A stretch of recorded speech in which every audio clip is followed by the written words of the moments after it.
Hello, everybody. Thank you so much for joining us for today's webinar, where we'll be introducing the Olympic Legacy Fund along with Sport Northern Ireland. We have a jam-packed session for you today. So I'll just cover off a little bit of housekeeping before we get started.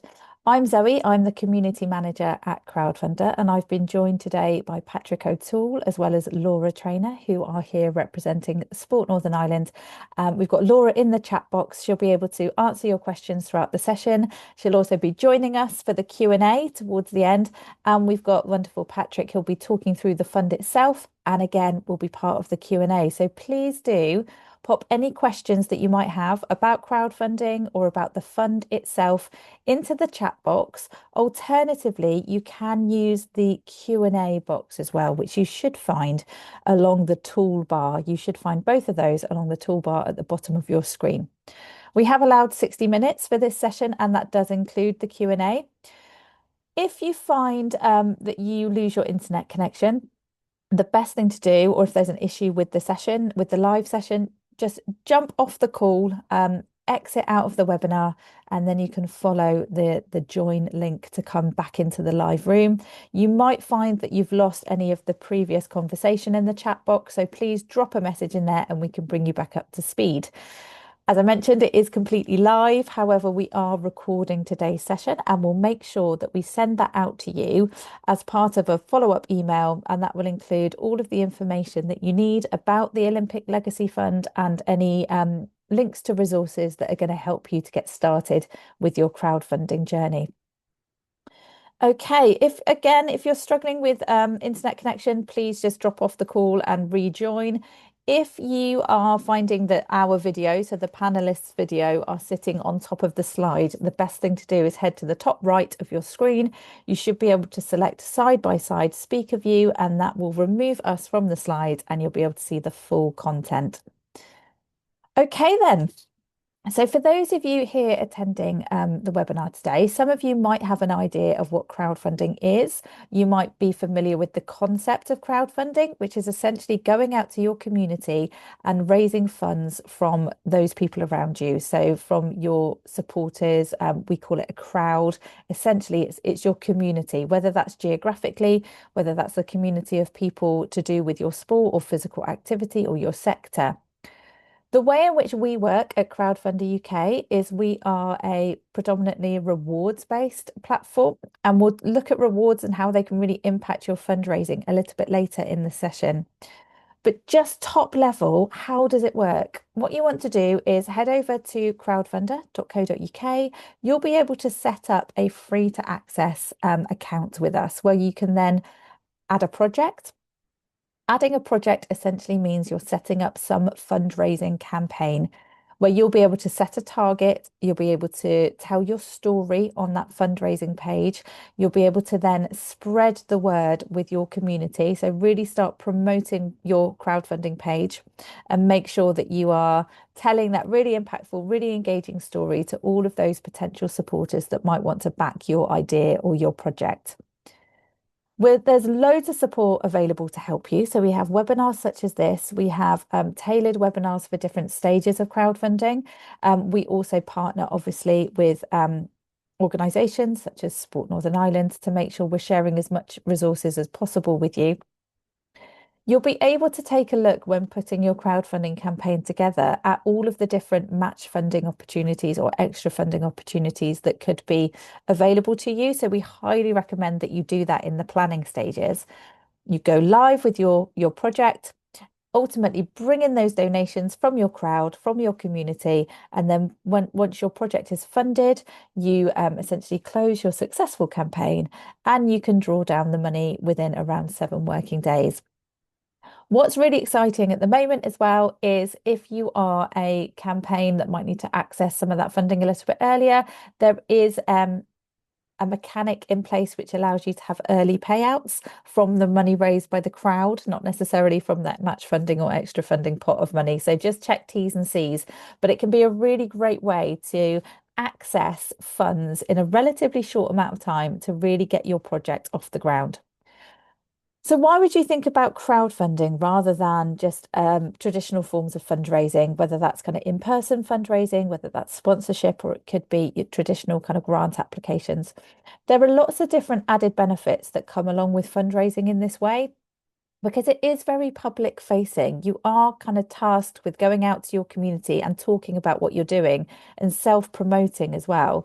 That in itself can feel quite scary. However, the rewards and the benefits from doing that can be huge when running a crowdfunding campaign.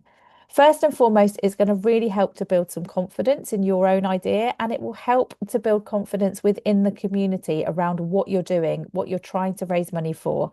It's going to be a great way to see if there's an appetite for your project idea too. So, do people want to see it happen? That can be really rewarding when actually the answer is yes, and they financially get behind you. They also start leaving comments of support on your project, sharing your project with others. So, building that advocacy and actually naturally and organically growing your customer base, for want of a better word, but your supporter network. That might be your future membership, for example. It will help create a buzz around what you're doing and bring awareness to not only your project, but that could be to your club or your organization. Quite often, we find people sharing feedback with us that actually they thought that their community had a good understanding of how they were set up. Maybe they were a charity. And actually, what they've discovered through their crowdfunding campaign is that the wider community were not aware that they were set up in a charitable way, were not aware of all of the brilliant community impact that they'd already been having. So actually it can be a really great awareness piece and a bit of a marketing tool as well to kind of really showcase who you are and what you do. You'll probably learn some new skills as well, and we're here to help you develop those skills, which can be really valuable and transferable into different areas of your club or your organization, such as networking skills, creating engaging copy, being able to self-promote what you're doing. All these things can be really valuable in different areas of the organization. And of course, that extra funding or match funding offer that I mentioned. We work with lots of different organizations, corporates and local authorities up and down the country, looking to share and pledge pots of money to eligible projects. So, why does crowdfunding work so well for sports clubs or projects looking to encourage physical activity? Well, the main reason is that you've actually got some of the key elements already in your armory to be able to launch and run a really successful campaign. You have a ready-made crowd. So you will have people that already engage with you, that might be existing members, that could be participants from previous project delivery. It could be organizations that you collaborate with locally to be able to offer a program of delivery. And all of you will have a shared passion, which is really important to have that passion and that drive to be able to keep up that momentum throughout a campaign. It's always a good idea if you can to bring a team of people around you if possible. And that might be fellow volunteers, that could be existing members, that could be people from, parents of club members, whoever it might be. Having a team of people to be able to delegate also be able to utilize their skill sets is really useful for a crowdfunding campaign. We really do champion collaboration wherever possible. No doubt you'll be known in the community as well. Sports organizations, physical activity organizations always seem to be at the hub and the heart of a community. So really do use that to your advantage. You will be known, you'll be able to have those conversations a little bit easier. You might even be able to set some fundraising challenges and activities for those around you, especially if you have a venue or premises that you might be able to utilize. Use your network to your advantage. So whether that is asking for donations, but whether that's also asking for things like rewards to add to your page. And we'll talk about rewards in a bit more detail, but essentially they are giving something back to your supporters for their financial contribution. And that could be something as simple as a shout out on social media. It could be something a bit more involved, like merchandise. It could also be coaching sessions. It could be sponsorship of a certain area of the club. Or if you're doing, redevelopment or enhancement, that's a really good opportunity for local businesses to get involved and get behind you with a bit of sponsorship, bit of a pledge towards your project. And then, of course, there might be people that have actually come through the ranks as well of your club or your organization. So local celebrities, local alumni, maybe you've got people who've gone on to become Olympians. Do drop them a message, see if they might share something on their social media, see if they might gift a reward, like a signed like t-shirt or whatever it might be. It won't be the magic kind of bullet that makes your project a success, because actually the best crowdfunding campaigns are lots of smaller donations from your community. However, it's going to really help give it a little push out to that wider network. And then, of course, that community impact that you're already having, no doubt, and that you plan to have even more of. Make sure you highlight that in every single aspect of what you're doing on your page and also in your promotion. Just a few top level numbers then of our kind of history so far of working with sports specific partners and projects coming through the platform. We've seen them raise more than £39.5 million, and a lot of those are grassroots organisations that are raising money to be able to really make a difference in their local communities. We've worked with various sports focused partners, so obviously Sport Northern Ireland, who are on the call today. We also work with Sport England, Sport Wales, and we've worked with British Cycling in the past as well. Collectively, they've managed to distribute more than £11.3 million to clubs with eligible projects. And we've seen more than 7,000 projects come through the platform who have been backed by over 450,000 members of their community. So we know it works. And it's a great way to connect with the community as well and really raise that awareness, as I've mentioned. So we have what we call an extra funding offer. And you can check out all of the live funds at crowdfunder.co.uk/live funds to see what you could be eligible for. And hopefully all of you that are on the call today will be eligible potentially for the fund that we'll be discussing in a moment, which is the Olympic Legacy Fund with Sport Northern Ireland. Just to give you a bit of an overview of how you actually access that fund, it's essentially a matchmaking service between Crowdfunder and Sport Northern Ireland. So when you set up that account that I mentioned and you start creating your project idea, you'll be asked some basic questions such as whereabouts you are in the country, your project aims, your organisational structure, and that's just a drop down options that you can choose from. And you'll also have a section on extra funding. And as you can see, that's just a simple tick box exercise. So making sure that we can understand who's likely to benefit from your project. You'll also be asked about some of those outcomes that you're looking to achieve. So it'll be things like increasing physical fitness, maybe improving mental well-being, all of those wonderful things that come along with taking part in sport and physical activity. And then just make sure you tick the box to allow us to share your project details with our funding partners. Once you've completed that, you'll be able to see which of our partners you've been matched with that you could be eligible for.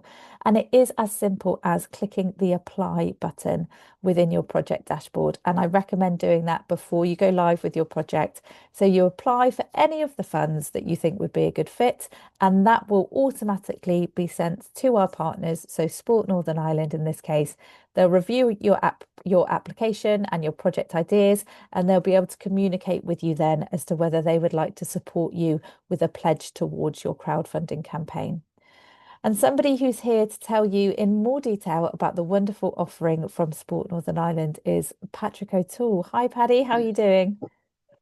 Great, thank you, Zoe. And that was a very, very good overview of Crowdfunder, and that makes my job a little easier that I don't have to explain it in detail. So thank you very much for that.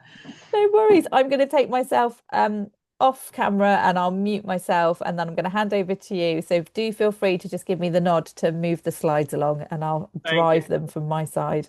Super. Okay, everyone, thank you very much for attending this session today, and also a big thank you for your interest in the Olympic Legacy Fund. I suppose just a little bit of context.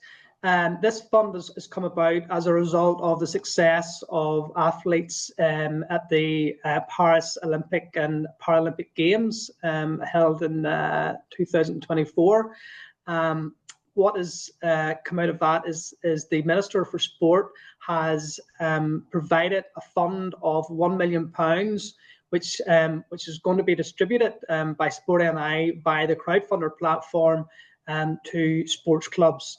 And the overall objective of this fund is to create a legacy for the clubs in the community, and really to improve the facilities and provide better facilities for the local community. In terms of the fund, now I'll go into a wee bit more detail here, but as you'll see in this slide here, the fund is the crowdfunder campaign is up to a maximum of £50,000. We will fund 65% of that overall £50,000, and that equates to about 32,500. If your project is in an area of high social need, so that is the top 25% of the NISR stats for the MDM, that means that you can then receive up to 75%. So that means then you don't have to crowdfund as much. It's 37,500 from Sport NI, so it's 12,500 you would crowdfund. So that gives you an example of what the project is in terms of what we can fund. And we'll now just go into a little bit more detail around eligibility and things like that there. So we've talked a little bit about what the fund is, and Zoe has kindly given us a introduction to Crowdfunder. So I think we're okay with this fund here. Zoe, we can move on to the next page. Now, a lot of the things that I'm going to talk about you can find within our website. There's 3 main documents. If you follow that link, or if you just put in Sport NI and then go into the Olympic Legacy Fund, there's a page there, and there's 3 documents at the bottom of that page, and they will kind of give you everything that I'm saying here in a little bit more detail. So please get signposted to that. Those documents are the information and guidance, which essentially is this bit of presentation here. There's also a guide, your guide for success, or how to be successful, and there's also frequently asked questions. So yes, definitely, whenever you're finished with this here, if you go and look at those resources on there, it'll give you a little bit more information on the fund as well. As Zoe has said, we are going to open up for questions, and feel free to add any questions into the chat box now. What I would say is that there will be questions which are kind of more specific to certain projects and bespoke queries and whatnot. I would suggest that you contact Sport NI through the email address, which is on, I think it's the next page there, Zoe. Yes, there it is. So if you have any specific queries, please contact us on that email address. But we can take questions, generic questions about the fund and projects on here as well. But it just might save some time if you've got anything specific that you contact us through that as well. Okay. And you can go on to the next page then, please, Zoe. Yes. Okay. So who can apply for the fund? The fund is open to sports clubs who are affiliated to a governing body who are recognised by Sport NI. That's the main thing. Other eligible projects come from charities or from community groups. However, their primary activity has to be sport. The other thing to look out for is that your project has to fall under a number of, what we would call eligibility criteria in relation to what types of projects we'll fund. So, for example, these will generally fall inside items of equipment for gyms, for example, and also the facility modernisation. That could be upgrades of changing rooms, that type of thing as well. The fund is up to £50,000 per the campaign. Now, this is where there's a slight change that we have made. So anyone who has accessed this information prior to today will have noted that it does say that the project is only up to a maximum of £50,000. What we have decided now and recently in the last couple of days is we will consider projects which do exceed £50,000. So, for example, your total project cost may be £60,000. So, as long as you can demonstrate that you have that partnership funding in place, and that may be from your own resources, or it might be from another grant, we will consider that. So your project doesn't necessarily have to be under 50k. It can be more, and we will consider it. But as I say, we will ask for confirmation of that partnership funding. However, the campaign, the crowdfunder campaign will remain at 50,000. So the maximum that you will get from Sport NI will be that 32.5 or 37.5. So that's the only real change from what you might have read in previous guidance. So if you want to go on to the next page then, Zoe. Yeah, I've just briefly touched on this here. In terms of what we will fund and what we won't fund, generally, things like items of equipment, we're talking gym equipment, boats, that type of thing, football equipment, you know, that will be funded and that is eligible. However, just bear in mind that we can't fund items of capital expenditure which are under £1,000. So if you're looking for like a exercise bike and it's £800, that's not eligible. What is eligible is if it comes with a pack of 3 or 4 bikes which exceed the £1,000, then that becomes eligible. So that's the equipment side of things. The facility modernisation, we're talking about, you know, enhancements to their, you know, the clubhouse, things like that there, storage spaces. You can see it all there. I'll not go through it all. But generally, anything that improves your facility or your club or increases the amount of equipment which has been used is eligible. There's certain things we can't fund. And again, they're listed there for everyone to see. And these are on our website. So you'll be able to go on and check that there as well. Okay. So in terms of the funding process, and I think Zoe's kind of touched on this here, whenever you do have you apply for the fund under the crowdfunder platform, it comes to us in Sport NI. We will review the application. One of 3 things happen after that. So it will either be approved or it will be declined or it will be reviewed. And in most cases at present, we're finding that we've got a lot of reviews because there's maybe some bits of information which aren't included. So the beauty of this program is that you don't get an automatic decline and rejection and that's it. You've got a chance to review your application and come back and improve it. So what you'll find is that if you do get a review letter, you'll be asked to submit some additional information that then comes back to us again. We will review the application again, and then it can go either, again, one of 3 ways: approved, declined, or a second review. The second review, we will ask for more information, and it's only after that second review where if you don't provide the information that we require, where the application can be declined. If it is declined, it's not the end of the world.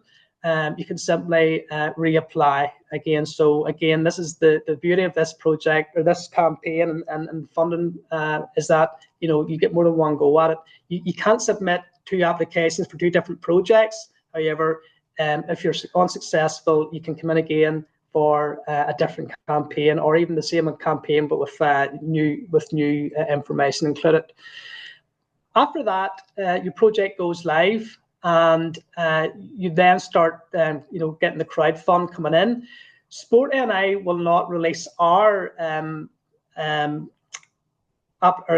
funding until 18% of the total fund has been.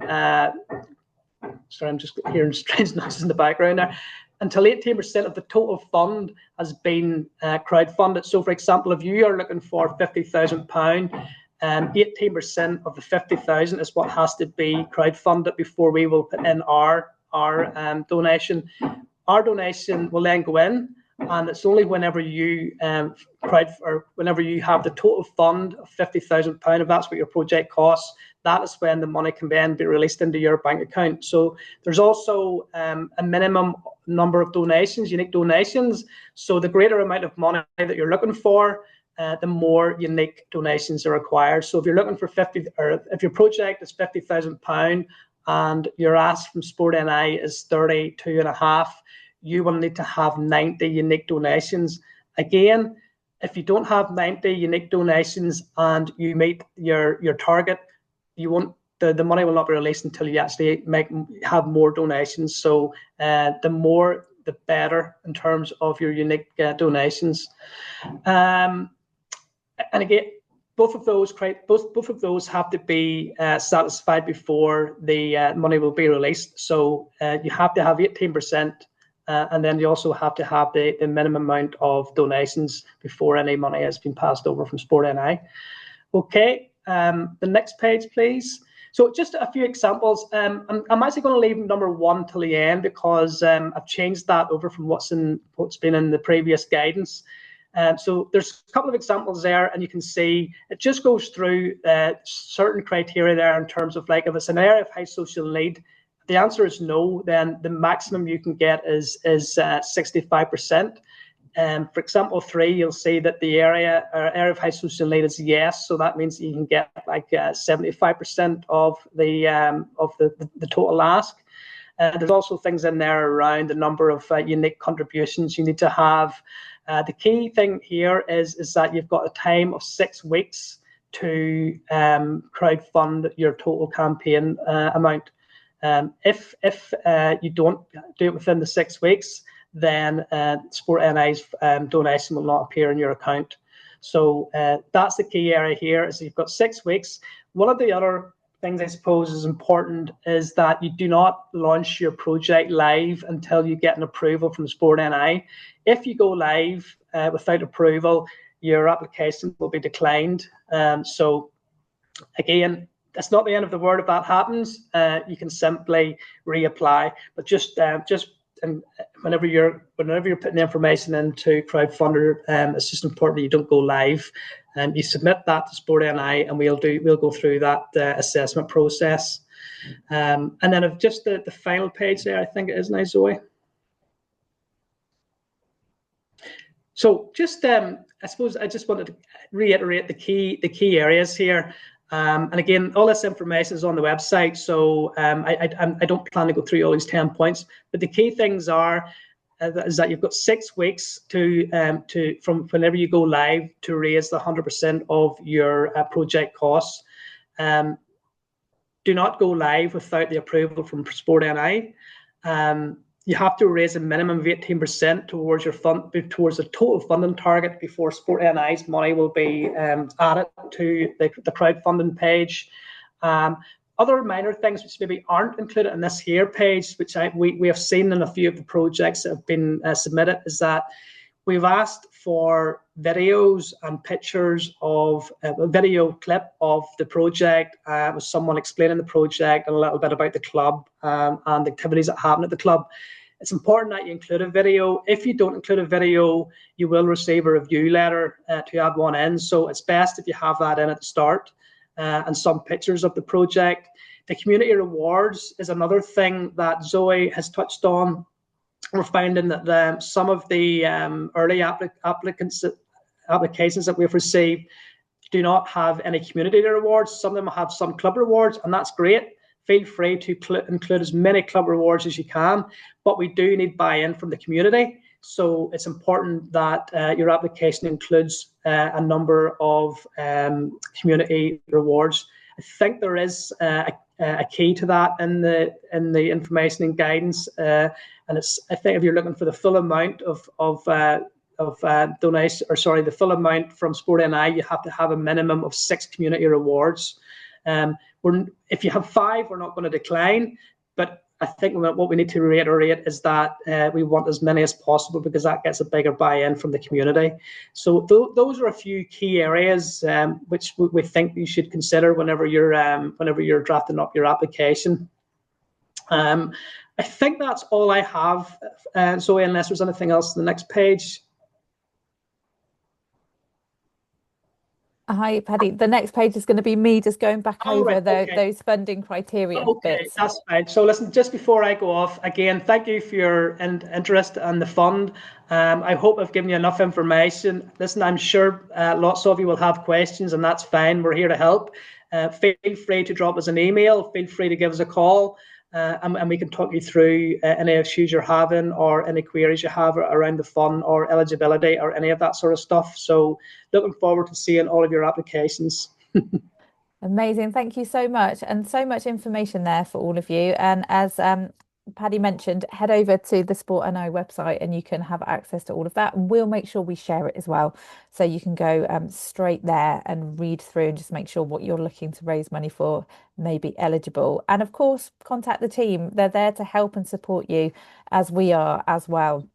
So just to reiterate then, as if I just put myself here, just to reiterate, in terms of the the funding mechanism, if you like, we're going to assume that you've been approved for the Sport Northern Ireland Legacy Fund. What you need to do is just hang tight for a moment until you are able to go live with your project with the say-so of Sport Northern Ireland. When you are able to go live, you want to launch your project and start bringing in those donations from your community. It's always a good idea, and I'll reiterate this a little bit later on as well, but to think about in the planning stages how you're going to do that. So how are you going to connect with your community and bring in those donations? You've got a goal that you need to work towards. So you have a milestone that you need to hit in order to unlock that pledge from Sport Northern Ireland. So in your planning, you need to be thinking, how are we going to bring in 18% of our initial target? So you want to start thinking about getting those donations in nice and early to build up that momentum when you're live with your project. So work towards, that's an interesting word, work towards reaching 18% of your initial target. And just looking at this slide as well, depending on what your target amount is, you're going to need to raise that 18% from at least 30 supporters if your target's between £1,000 and £15,000. If you're looking to raise between £15,001 and £30,000, so that's your target, you need to be thinking about bringing in donations from at least 60 individual supporters. And then that goes up again if your target for your crowdfunding target is more than £30,000. You need to connect with and bring in donations from more than 90 individual supporters before that funding pledge from Sport Northern Ireland is unlocked and you see it appear on your page. So once you have reached that first milestone, you've unlocked the pledge, you will see the pledge amount land on your crowdfunding page. There'll be a nice little banner to say that your project's been supported by Sport Northern Ireland, and you'll see the amount that you've raised in your progress bar leap up by a significant amount of money. You're that much closer to hitting your target. Use that pledge landing on your page as really good motivation and a catalyst to go back out to your supporters and say to them, look, we need to hit 100% of our target to secure this pledge from Sport Northern Ireland. It's been amazing. We've had this huge chunk of money land on our page, but you do need to hit your target in order to secure it. Okay, so have those two kind of plans in place, hitting that initial milestone, unlocking the Sport Northern Ireland pledge, and then using that to go back out to your community and say, right, help us get across the line and reach 100% of our target. Now, if you do that and you raise 100%, you might find you've still got a bit of time left on your campaign, on your live campaign, and you can always have something we call a stretch target in place, which is above and beyond your initial target, and it just gives you that additional goal to work towards. And that might be for things that really add to your project delivery. It might be to increase a marketing budget or to add a few little things to the project itself that aren't kind of necessary to actually get it off the ground and get the project happening. So that might be things like marketing, that might be things like a slightly enhanced offering, or it could be something to do with a different area of your club or your project as well. So you can always overfund your project, we like to call it, in a stretch target. Okay, so let's have a think then about how do we actually bring in those donations? And of course, this is probably the hardest part of crowdfunding. How do you actually go out there and connect with your community? It can be really overwhelming to think about your community at large or your crowd. There's a huge amount of people out there that you could potentially connect with, but just sending out an email to everybody you've ever met and adding it into a newsletter might not necessarily be the best way to bring in those donations. So the way that we recommend you do it is to actually break up your audience into smaller sections. So segment your audience into different groups.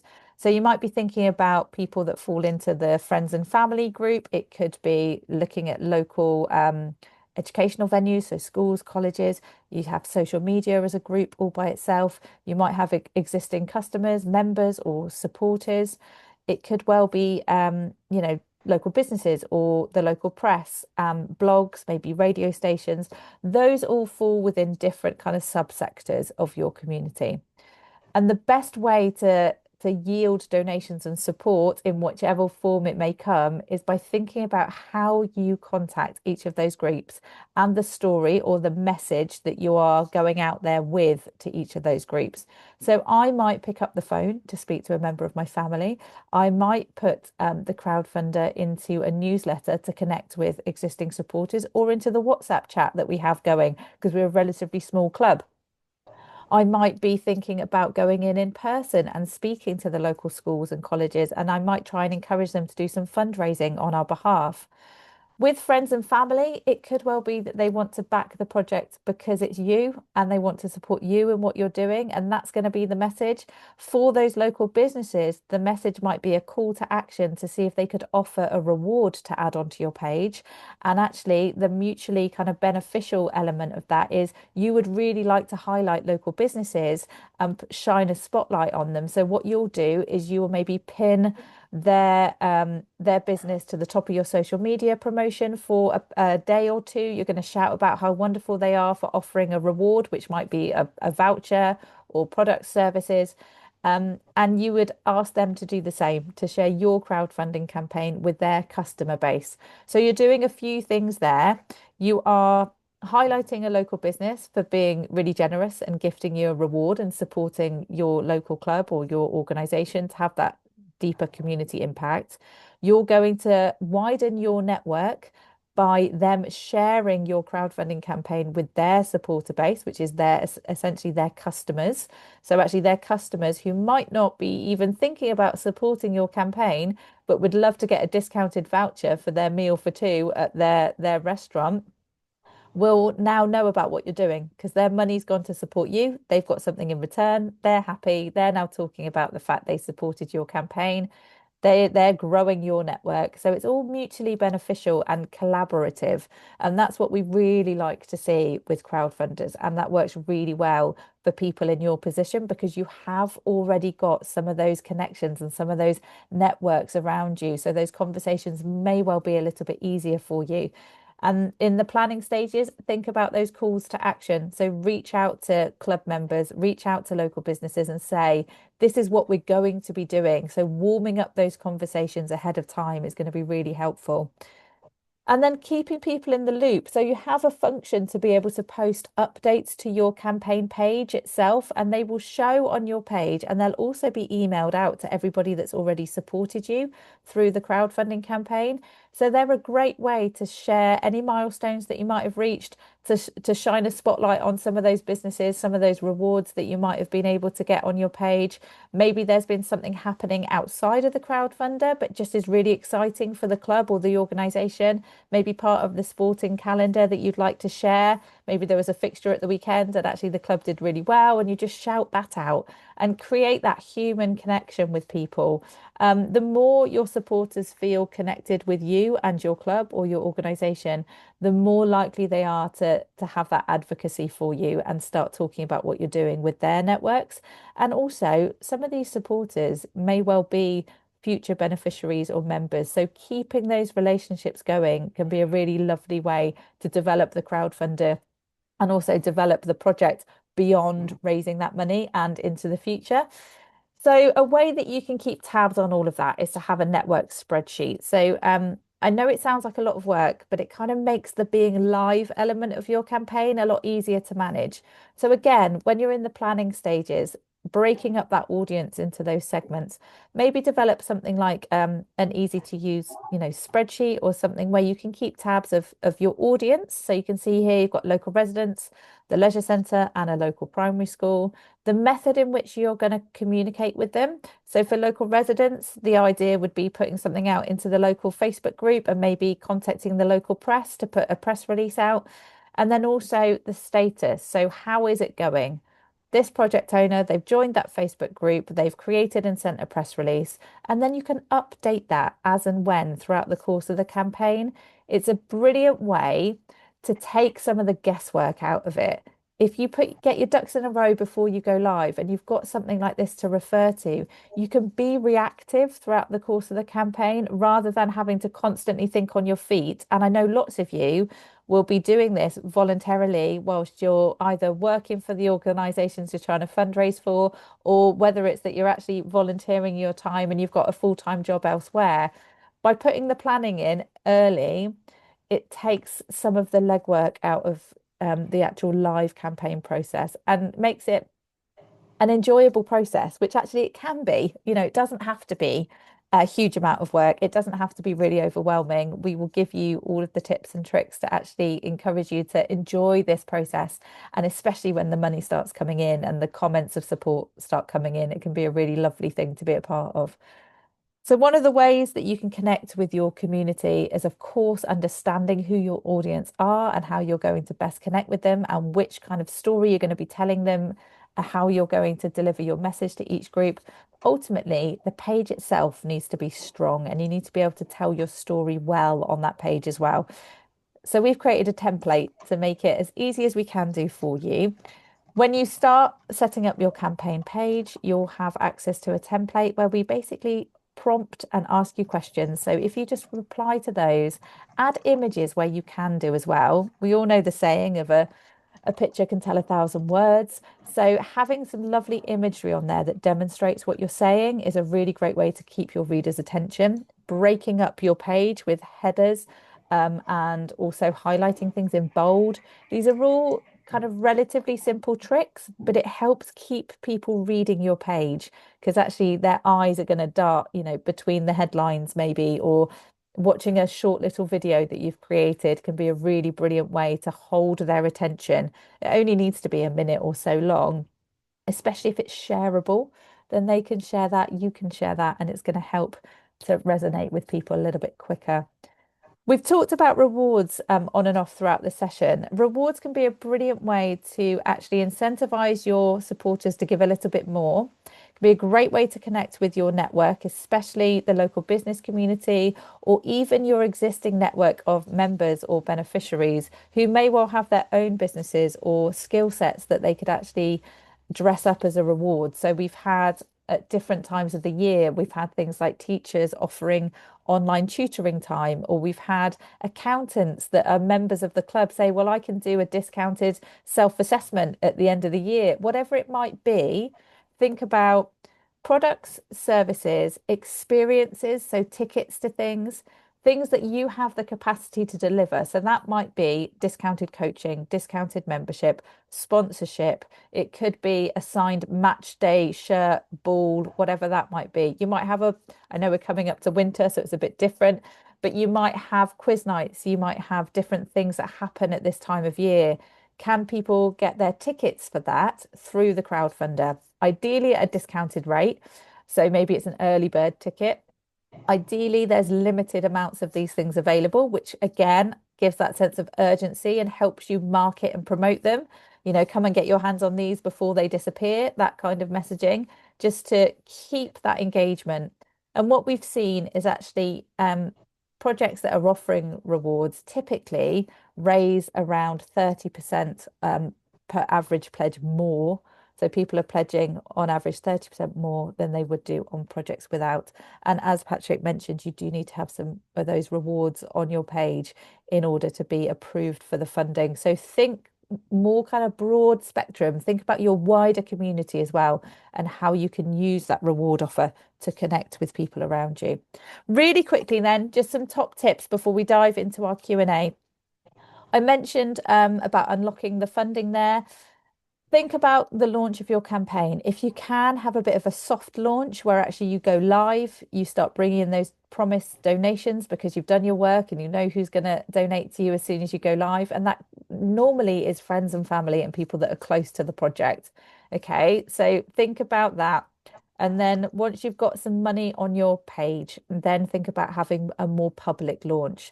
The reason I say this is if you imagine walking down a high street and you're looking to go for lunch and you see a completely empty cafe, no music on, pretty dim lighting. It's not very exciting looking. You're probably not going to go in there. You carry on walking and you see that cafe, which is really bustling, got some great tunes on. There's some people in there enjoying their lunch. Chances are that's the one you're going to want to go into. Think about that analogy when you're thinking about your crowdfunding campaign. You do not want to be the crowdfunding campaign that's shouting from the rooftops that they've gone live.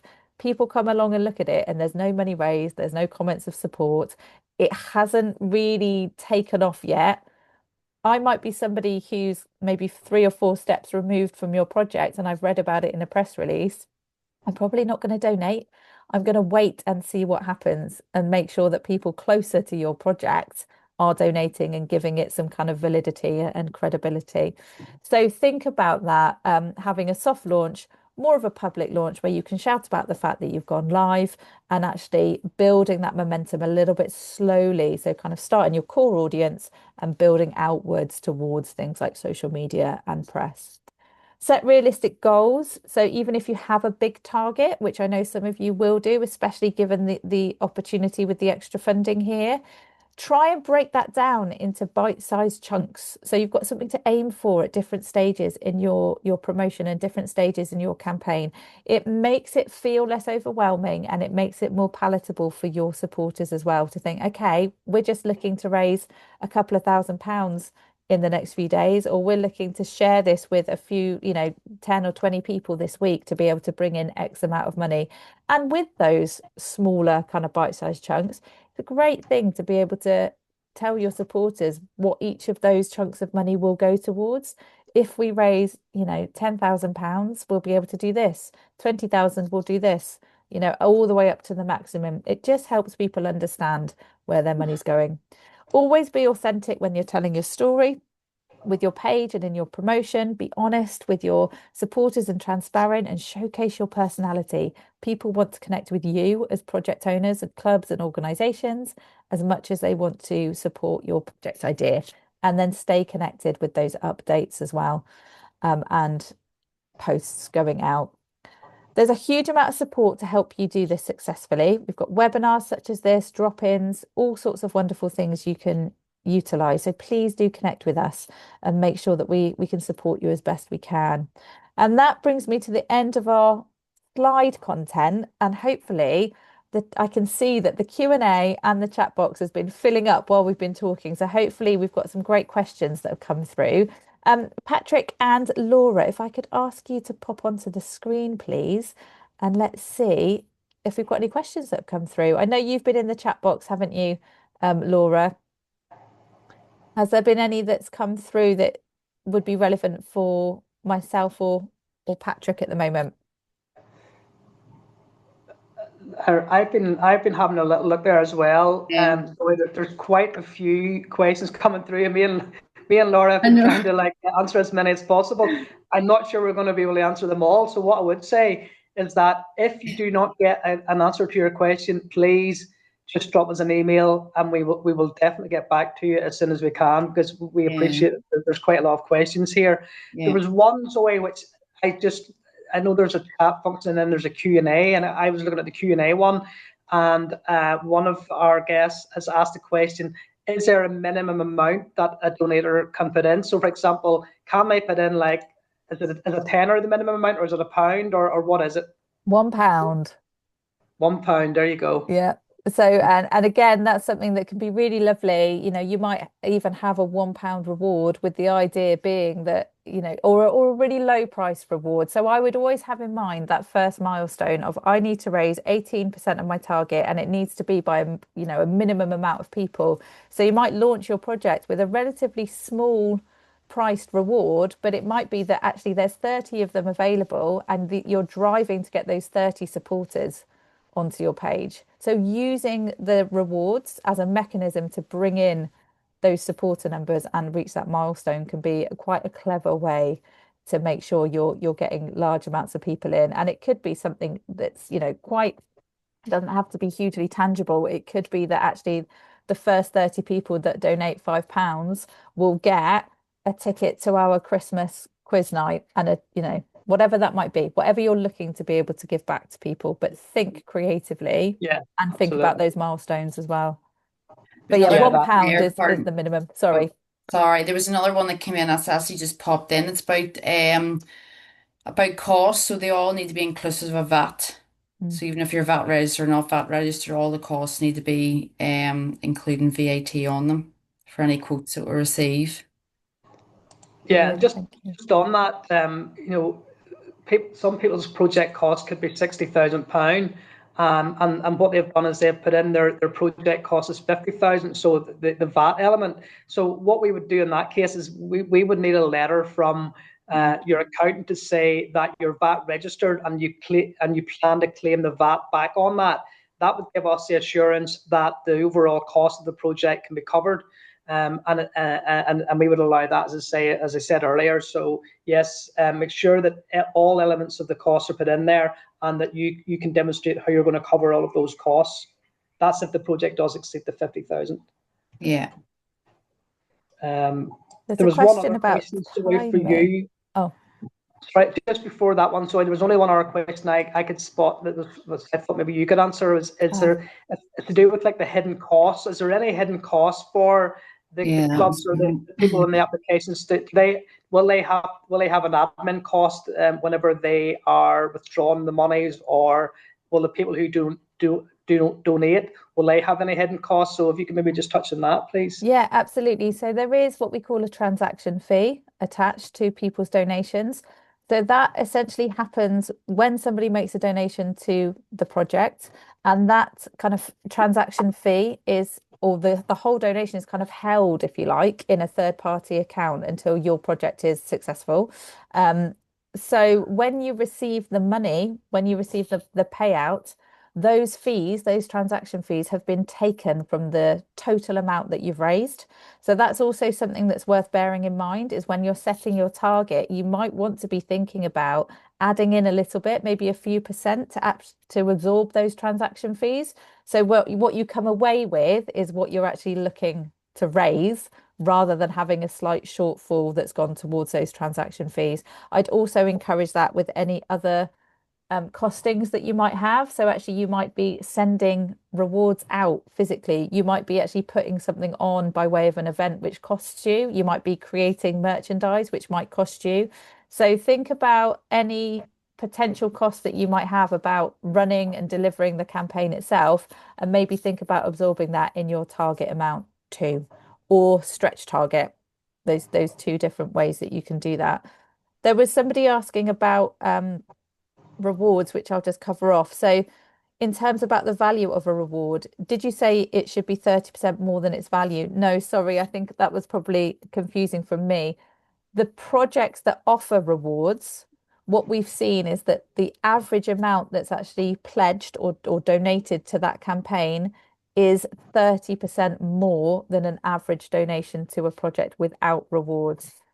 The good thing about rewards is to see if you can actually offer them at a discount on your page. That's going to be the thing that really drives people to give. So if you've got a local, I don't know, local cafe that's given you a voucher for a meal for two, and let's just say that they've given you a voucher to the value of £30. Actually, if you list it at 20, then all of a sudden they're saving themselves £10 on their meal out, and that's brilliant. That's going to make them want to give. You're able to give them something back for their donation, and you can also shout about the wonderful business that's given that to you. So try and list them under market value. That's going to be the thing that incentivizes people to get them from you and not directly from the business. Okay. There was a question about timing. So, Laura or Patrick, is it 6 weeks to reach 100% of your target, or is it 6 weeks to reach 18% to unlock the pledge? It's 6 weeks to reach the 100% of the target, Yeah. Zoe. Fabulous. And then we have another one here. Does the 18% need... Oh, sorry. Oh, okay, I get it. Does the 18%, so the milestone, need to have the 90 individual supporters, or is that for the whole project? It's the whole project. Yeah. It's not 90 donations for the 18%. It's 90 donations overall. Okay. If you're looking for that full amount, if your total project is 50K, then it'll be 90 donations in total, not for the 18%. Fabulous. So they need to raise 18% to essentially unlock that pledge, and then it needs to have 90 supporters overall in that instance to Yeah. be able to secure it and have that paid out at the end. Yeah. Brilliant. So we have another question about rewards. So are rewards typically given to all donors or all supporters? No, not typically. When you look at an example project, which we'll share with you, rewards are kind of a separate listing to your overall page, and you can decide the limits of those. You might just have one of something available. You might have an endless amount of those available. You set it to whatever works for you, and people are prompted to actually claim that reward. So they physically click on it and then they're taken to the checkout. So I would always recommend having kind of limited runs of things if you can. It makes it a little bit more exciting for people to get their hands on. But I would suggest looking at some good examples of projects, and we will share some with you. I know there's some in the guidance as well, isn't there, Patrick, that you mentioned?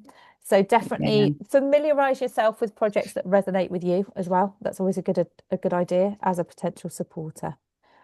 So there's quite a few questions in the chat coming in about the transaction fee. I don't think people are quite getting in terms of what is that percentage of the transaction which they will be which will effectively come off their amount whenever they receive it. Let me put the link to the fees into the chat box for people, just to give them a better idea. It depends on the structure of the organization, essentially. So if I put that into the chat box for people, 1 second, and then you can check how your particular organization fits with that. Sorry, let me just get rid of the Q&A box a second. So fees are there for you all to take a look at, and we'll put that in the email as well. They are really competitive with the other digital fundraising platforms that are out there. It's a nominal amount. So for example, with not-for-profit community projects, social enterprises and sports clubs, it's 2.4% plus 20p plus VAT. Okay, so it's a bit of maths to work out.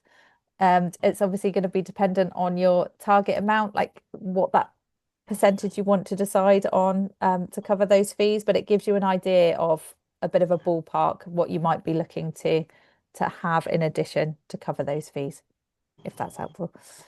Was there any questions? I'm conscious of the time. I want to make sure that we just pull up the contact details for people as well. I know we've had loads about eligibility, but you guys are quite keen for people to contact you directly regarding specific eligibility, aren't you? There is one there just about projects that have already started. We can't respect funding on them, so they wouldn't be eligible. Okay. Yeah. And somebody just coming up there with a question.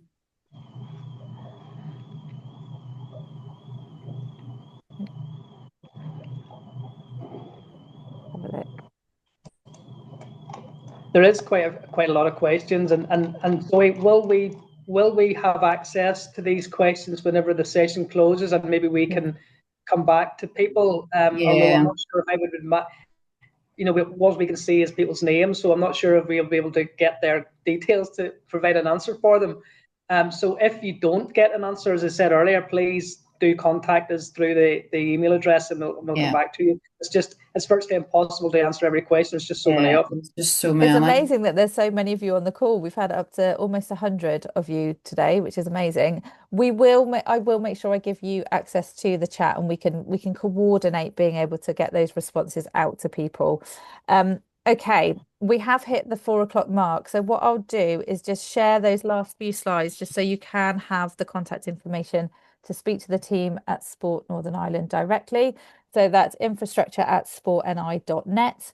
If you've got any questions for Crowdfunder, please feel free to drop us an email, support@crowdfunder.co.uk, and we could forward those questions to the relevant members of the team. All that remains to say really is thank you so much to Team Sport Northern Ireland, so to Patrick and to Laura for joining us today. Hopefully you've had some food for thought. You've got some ideas about the funding, whether it might fit you. We've had so many great questions that we will make sure we follow up with answering those directly. If you do think that this could be a good fit for you, definitely go on and think about setting up that campaign page, applying for the Sport NI Fund, so the Olympic Legacy Fund, and then once you've had that approval, you can go on and launch your project, start raising funds. So thank you so much for joining us today. Thank you, Patrick. Thank you, Laura. And we will hopefully see you all raising funds very soon. Thank you so much. Thank you.